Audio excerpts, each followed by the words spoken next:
Mesdames et messieurs, bonjour. Nous allons parler aujourd'hui de... Je vous avais promis, je vous disais hier comme ça dans une vidéo où je parlais du double ventre de Stéphane Zan. Et je vous avais promis de vous parler des confessions qui sont celles des personnes qu'on accueille dans notre pays. Nous voulons une immigration choisie. Et nous allons pratiquer le check-out. Vous voyez ce que je veux dire, non? Voilà. Un pays qui accueille plus que la population démographique qui est dans un pays, c'est un pays qui va se voir mourir, dépossédé de sa culture, en submersion totale. Donc, nous allons pratiquer le check-out. Nous accueillons, nous avons toujours accueilli, ça a été de tradition, je vais dire ainsi, depuis le premier président, depuis le feu président Omar Bongo, nous avons toujours accueilli les Libanais sur notre terre. Mais là, c'est la goutte d'eau qui a débordé le vase. Pourquoi la goutte d'eau a débordé le vase? C'est parce que nous avons vu un nazi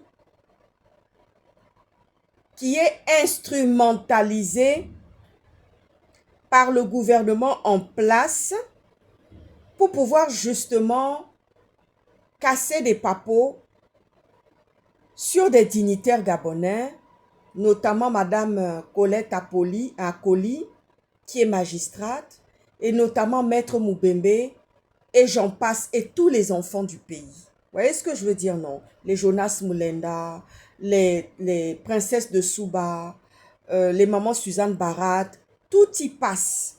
Vous voyez ce que je veux dire? Le problème, c'est que les Gabonais ne se sont pas posés. Quand j'ai parlé du métissage, il y a eu des gens dans les chaumières qui se sont indignés. Nous avons eu des gens dans les chaumières qui se sont indignés. C'est comme quand j'ai révélé cette affaire du Pakistan, qui est un pays dont l'arrière-base est le terrorisme. Moi, ma spécialité, c'est de combattre le terrorisme.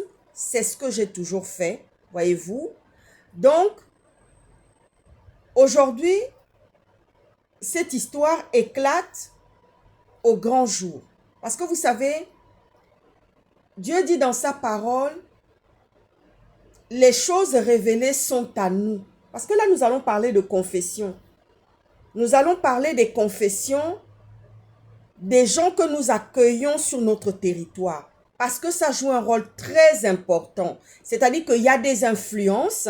Il peut y avoir de très mauvaises influences en fonction des confessions qui viennent et qui s'installent dans notre pays. Vous voyez ce que je veux dire, non? Voilà.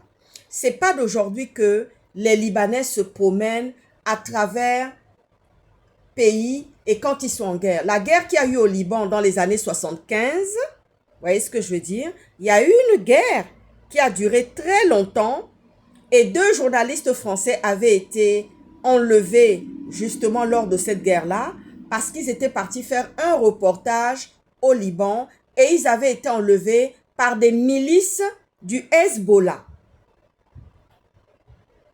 Aujourd'hui, un des journalistes justement qui ont été enlevés dans les années 75, un des journalistes est décédé aujourd'hui, paix à son âme, il n'est plus de ce monde.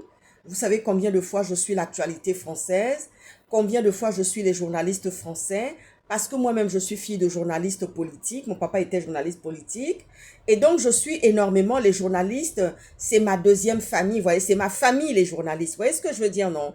Quand on attaque un journaliste ou une fille de journaliste ou un enfant de journaliste quelque part, je sors immédiatement pour le défendre, vous voyez ce que je veux dire, non? C'est pour ça que mon combat, mes combats aussi, parce que j'en ai plusieurs, mes combats justement sont dus à mon histoire. Vous voyez ce que je veux dire, non? Dû à l'histoire de mes grands-parents qui m'ont élevé, vous voyez ce que je veux dire, et à l'histoire de mon papa qui était un grand journaliste politique au Gabon et qui avait une influence qui était très connue aussi dans le monde entier, qui avait des relations partout. Et donc, je bénis l'Éternel pour ça. Alors, je viens vous parler aujourd'hui des gens que nous accueillons sur notre sol, des gens qui sont parfois indésirables. Nous avons vu comment est-ce que Nazi s'est permis de caillasser des notables gabonais. Comment est-ce que le pouvoir en place s'est servi de Nazi pour pouvoir justement semer le chaos, le désordre, l'impolitesse, l'incurie. Vous voyez ce que je veux dire? Et d'ailleurs, c'est connu notoirement que les Libanais, ce sont des gens impolis, ce sont des gens suffisants, ce sont des gens qui se disent que quand ils arrivent quelque part, pourquoi est-ce qu'ils ont cette attitude avec les pays qui les accueillent? Parce que dès qu'ils arrivent, ils mettent des bacs chiches sur la table. Vous voyez ce que je veux dire, non? De la manière dont ils se comportent, parce que c'est des gens qui sont aussi dans la mafia, c'est des gens qui vivent de mafia, c'est des gens qui ont toujours eu la mafia en eux, c'est viscéral. Sans compter le crime et la maltraitance qui fait partie des gènes de Libanais. Mais est-ce que vous vous êtes posé un seul jour la question de savoir quels sont ces Libanais, c'est-à-dire de quelle confession sont les Libanais que nous accueillons dans notre pays? Est-ce que c'est des chrétiens maronites? Est-ce que c'est des chiites? Est-ce que c'est des sunnites? Est-ce que vous voyez ce que je veux dire? Parce que le Hezbollah, par exemple, le Hezbollah libanais, c'est un parti de Dieu qui est établi au Liban et qui fait la part belle à la politique et aux chrétiens maronites. Les chrétiens maronites qui étaient en majorité au Liban sont en train de disparaître petit à petit. Ça devient une minorité et ils sont réduits à peau de chagrin aujourd'hui. Les chrétiens maronites luttent pour leur survie au quotidien au Liban. J'y ai été. Et j'ai eu l'opportunité d'observer la politique libanaise. Sans compter que mon papa m'avait transmis des enseignements. Lui qui était mon professeur de sciences politiques, il m'avait transmis des enseignements par rapport à justement l'histoire de ce pays qui est le Liban. Vous voyez ce que je veux dire? Donc aujourd'hui, au jour d'aujourd'hui, les chrétiens maronites sont en sursis dans leur propre pays. Parce que ce parti Hezbollah, ce parti du Hezbollah qui est chiite au jour d'aujourd'hui, qui sont des radicaux, parce que dans l'islam, il y a deux confessions. Il y a les sunnites qui sont des modérés et il y a les chiites qui sont des radicaux. Vous voyez ce que je veux vous dire, non? Et là-dedans, à côté, il y a les chrétiens maronites. Les chrétiens maronites ont toujours vécu dans ce pays, allant depuis Israël et de gauche à droite. Vous voyez ce que je veux dire, non? Mais aujourd'hui, les chrétiens maronites sont en sursis et sur le point de disparaître. Vous voyez ce que je veux dire? Je vais vous prendre encore un autre exemple. Les Anglais faisaient partie de la communauté européenne. Ils étaient européens, ils étaient inclus dans la communauté européenne. Mais vous savez pourquoi les Anglais sont sortis de l'Union européenne? Les Anglais sont sortis parce qu'ils avaient peur de la submersion migratoire. C'est à cause de cette histoire de migration non contrôlée qui arrive comme une vague et qui ne te prévient pas et qui vient se briser comme une lame au bord du territoire, au bord des frontières, au bord de la mer, sans savoir comment est-ce qu'on va les gérer. Vous voyez ce que je veux dire, non? Parce que moi, mes vidéos là, elles sont prémonitoires. Quand j'ai sorti l'histoire du Pakistan, beaucoup ont dit, c'est pas possible. Ah oui, personne ne pouvait imaginer que moi, la fille de Mauclair, je détenais cela. Et que c'est quelque chose qui s'est passé il y a plus de 40 ans. Mais en général, ça revient toujours comme un boomerang à la face de ceux qui ont eu à traverser ou à vivre des événements avec ces pays. N'oublions pas que le Pakistan est l'arrière-pays, l'arrière-base du terrorisme au Pakistan. Et quelque chose qui vient aussi influer dans les pays frontaliers. Vous voyez ce que je veux dire, non? Voilà. Donc, c'est pour vous dire que nous avons besoin, nous faisons un check-out. Ah oui, c'est check-out pour ceux qui n'ont pas à rester dans notre pays. Vous ne vous êtes jamais posé les questions.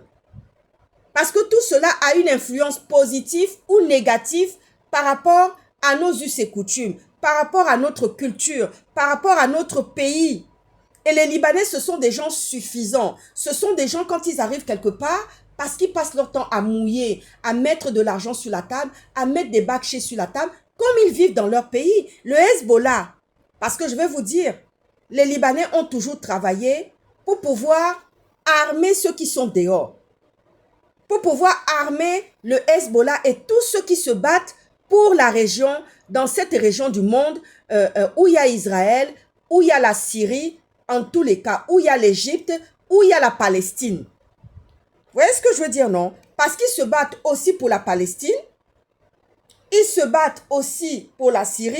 Vous voyez ce que je veux dire, non? Donc le Hezbollah, c'est un parti qui est nuisible. Et c'est un parti terroriste. Mais est-ce que les gens que nous accueillons chez nous, est-ce que Nazi, qui a obtenu la nationalité de manière adoptive, c'est-à-dire que c'est une nationalité, il n'est pas d'origine gabonaise.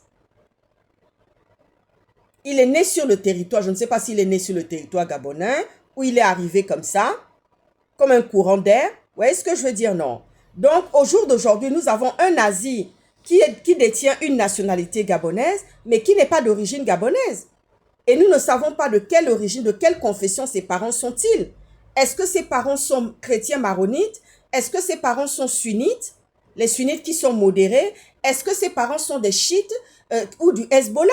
Est-ce que vous voyez ce que je veux dire? Et ça, c'est très important. J'ai entendu des gens comme ça qui sont venus en inbox me parler que oui, c'est vrai que vos sujets, mais je sais que ça dérange parce que le Gabonais n'aime pas la vérité. Le Gabonais n'aime pas qu'on lui dise la vérité. Ça là, on connaît ça. Et surtout quand il a ses métis à côté. Vous voyez ce que je veux dire, non? Surtout quand il a ses métis. En général, c'est les femmes. Surtout quand elles ont leur métis à côté et qu'elles estiment que non, ça ne dérange pas, il n'y a aucun problème. Donc, je ne vois pas pourquoi est-ce qu'on vient soulever ce sujet. Pourquoi la fille Mauclair vient soulever ces sujets. Mais ça me donnera raison un jour. Ça ne va pas tarder. Parce que, est-ce que vous saviez que les Mexicains, il y avait un accord que votre fameux président Panther que vous avez élu au pouvoir à 94% était en train de faire venir dans le pays. Maintenant que nous avons dénoncé tout ça, il est allé sur France 24 pour dire que non, non, non, non, non, non, non, non, non, il n'y aura pas d'arrivage. Mais nous avons un aéroport à Franceville. Si on ne les fait pas venir par l'aéroport Léomba de Libreville, mais on peut aussi les faire venir depuis Franceville. Et on n'en saura rien. Et ça peut être de nuit. Les rotations d'avions américaines, Force One, peuvent atterrir immédiatement à Franceville. Et on débarque tout ce beau monde-là là-bas. On les cache là-bas. On les met là-bas. Mais on ne va pas les enfermer vita aeternam. Ils finiront bien par sortir et commettre des dégâts. Est-ce que vous voyez ce que je veux dire? Moi, je parle dans le sens que je suis influenceuse politique, j'aime mon pays et je n'ai pas envie. Et quand je vois la démographie, parce que cette démographie-là, elle est maltraitée aujourd'hui. On a vu les déguerpissements, on a vu les démolitions. Mais vous pensez que cette population va survivre à cette pandémie de démolition qu'il y a eu dans le pays? Quand nous savons que les Gabonais vivent déjà, dans le seuil de pauvreté, c'est la pauvreté, la précarité qui frappe les Gabonais. Ils n'ont jamais été nantis, ils n'ont jamais vécu dans des conditions aussi meilleures que ça. Est-ce que vous voyez ce que je veux dire? Sans compter les pathologies lourdes comme l'hypertension, le diabète et les dépressions, les maladies mentales qui sont courantes maintenant au Gabon. Je me souviens de la fille que Otieti était partie sortir. Elle était déjà, elle était complètement désorientée, désappointée. Et j'ai demandé dans ma vidéo à Eric Otiété de faire en sorte qu'on puisse d'abord l'hospitaliser pour faire un bilan, un check-up, pour prendre une sérologie, pour prendre tout ce qu'il faut, les constantes, de manière à ce qu'on sache où est-ce qu'elle en est par rapport à sa santé. Mais vous trouvez normal qu'une Gabonaise qui est dans son pays vive dans un enclos comme un animal, alors qu'il y a des gens qui se gavent de vos richesses, parce que toutes ces richesses-là vous appartiennent. Quand on vous distribue 5 000 francs, il vaut mieux encore refuser les 5 000 francs et boire de l'eau et manger du pain et attendre des meilleurs moments, parce que Dieu regarde à tout ça. Vous voyez ce que je veux dire? Aujourd'hui, je parle de check-out, des gens qui n'ont pas à rester, qui n'ont pas vocation à rester dans notre pays. Nous voulons une immigration choisie. 42%, c'est beaucoup déjà par rapport à la population autochtone qui est là, qui sont les Gabonais. Vous voyez ce que je veux dire, non? Oui, quand j'ai sorti l'affaire du Pakistan, mais attendez, mais vous pensez que c'est quoi? Ils se souviendront à notre beau souvenir. Nous ne savons pas comment demain, cette situation peut encore surgir ou ressurgir dans le présent, dans le passé, dans le présent. Nous ne savons pas. Vous voyez ce que je veux dire, non? Donc, au jour d'aujourd'hui, ce n'est pas une question, parce qu'on a toujours dit, oui, le Gabon est un pays nationaliste. Non, mais qui peut accueillir 42%? La France aujourd'hui se bat parce qu'elle a peur de disparaître. Et c'est la vérité. Et je leur donne raison. Parce que nous voyons tous les jours les bateaux qui arrivent à Lampedusa. Nous voyons les bateaux qui viennent de la Méditerranée, sans compter la Méditerranée qui est devenue un cimetière. Les gens y meurent parce qu'ils viennent chercher meilleure vie ici, parce que les dictateurs ne font pas ce qu'il faut dans le pays pour leur population. Vous voyez ce que je veux dire? Vous êtes en train de privilégier des Libanais qui sont insolents, arrogants, qui sont des fémanias, qui passent leur temps à mouiller la gorge, à payer des bacs chiches. Vous voyez ce que je veux dire, non? Parce que les gens sont cupides au Gabon. J'ai besoin de ça, mais je te donne tant. C'est comme ça que les Libanais procèdent. Parce que chez eux, leur pays est en faillite. Aujourd'hui, les chrétiens maronites sont en voie d'extinction. Ils sont sur le point de disparaître. C'est seulement dans les livres d'histoire, comme ça, qu'on finira par se dire, oui, effectivement, au Liban, il y a eu des chrétiens maronites qui ont existé. Parce que le Hezbollah influe déjà dans la politique libanaise. Même pour élire un premier ministre, pour faire asseoir un premier ministre, c'est difficile. Si le Hezbollah n'est pas d'accord, allez, ça capote. C'est le désordre, c'est le chaos. Il n'y a rien qui se fait. Vous voyez ce que je veux dire? Donc, c'est pour cela qu'aujourd'hui, je viens parler d'immigration choisie dans notre pays. Quant à ceux qui m'ont posé la question, qui voulaient avoir plus d'informations par rapport au fait que j'avais été abandonnée par Stéphane Zin dans les eaux maritimes, je préfère vous épargner, je vais vous épargner les détails. Je vais vous épargner les détails, voyez-vous, hein? Je vais vous épargner les détails de toutes ces heures-là que j'ai passées dans les eaux maritimes gabonaises où j'ai été abandonnée. Heureusement que j'étais équipée. Parce que, croyez-moi que si je n'avais pas été équipée, et franchement, quand je vois que il y a des autorités là-bas qui gloussent, qui disent « Ah, j'aime pas cette femme. Ah, ceci, cela, patati, patata. » Mais vous pensiez que le coup de libération de cette panthère était au point? Ce n'était pas au point. Et si ça avait chuté, c'était le poteau qu'ils allaient prendre. C'était la guillotine qu'ils allaient prendre. Vous voyez ce que je veux dire, non? La preuve en est que Kelly Ondo n'a pas réussi. On est allé le jeter immédiatement en prison.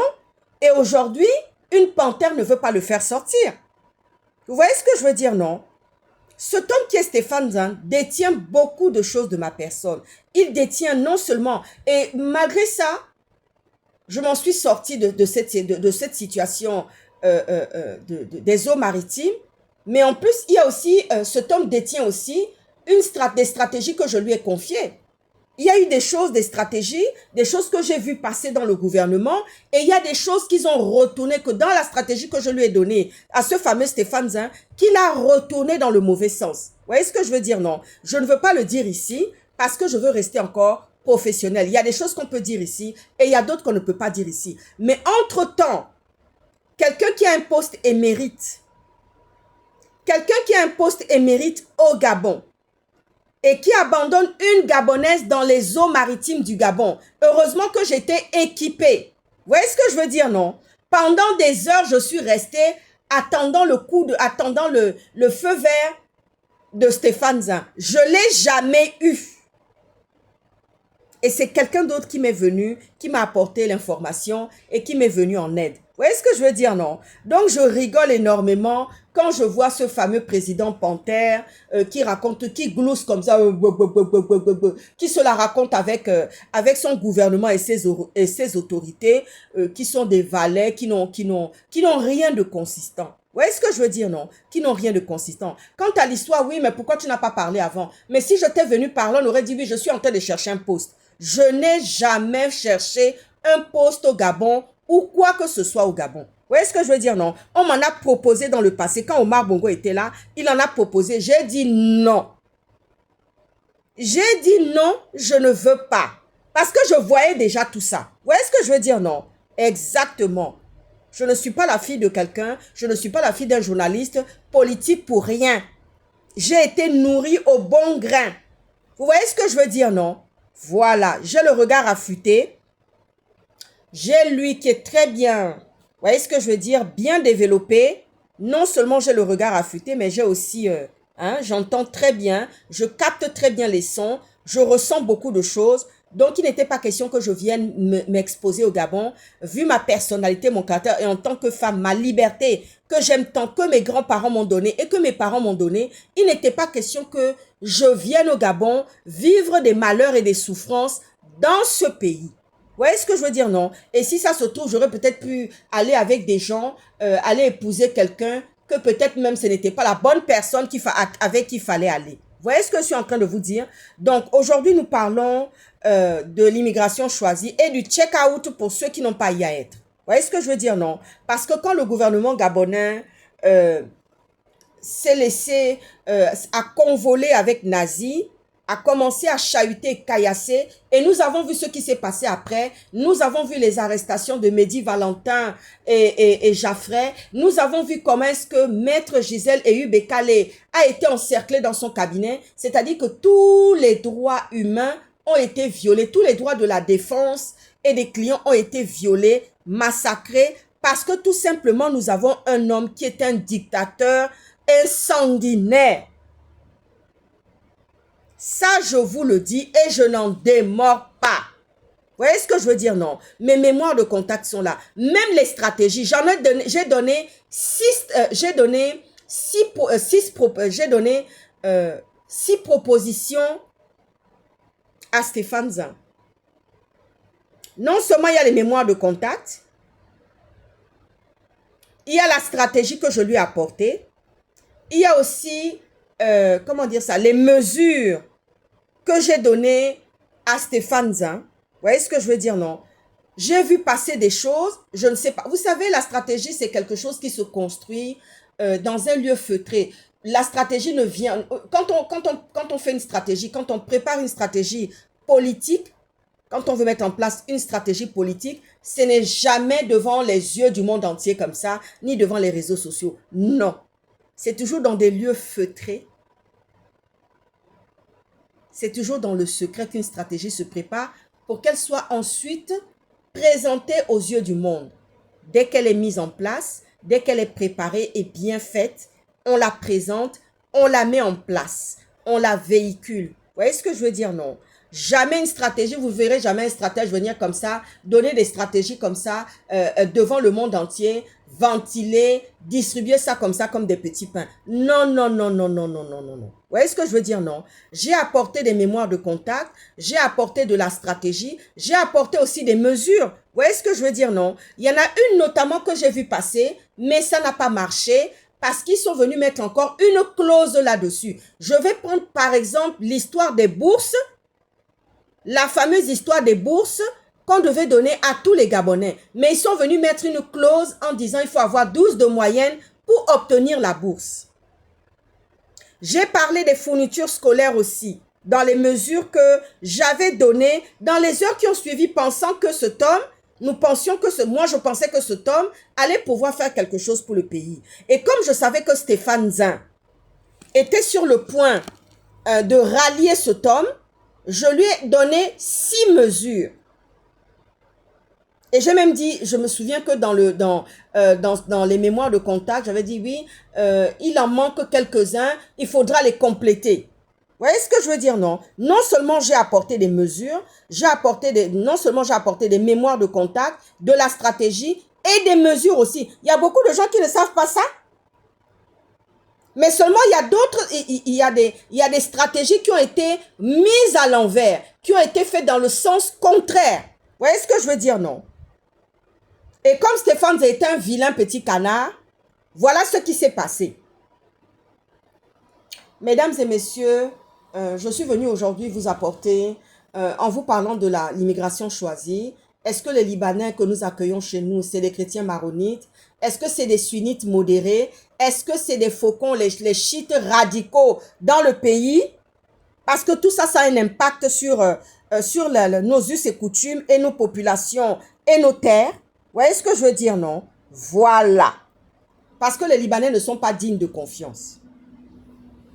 Mesdames et messieurs, je vous souhaite un très bon après-midi. Et je vous dis à très bientôt. À ciao, ciao. Merci.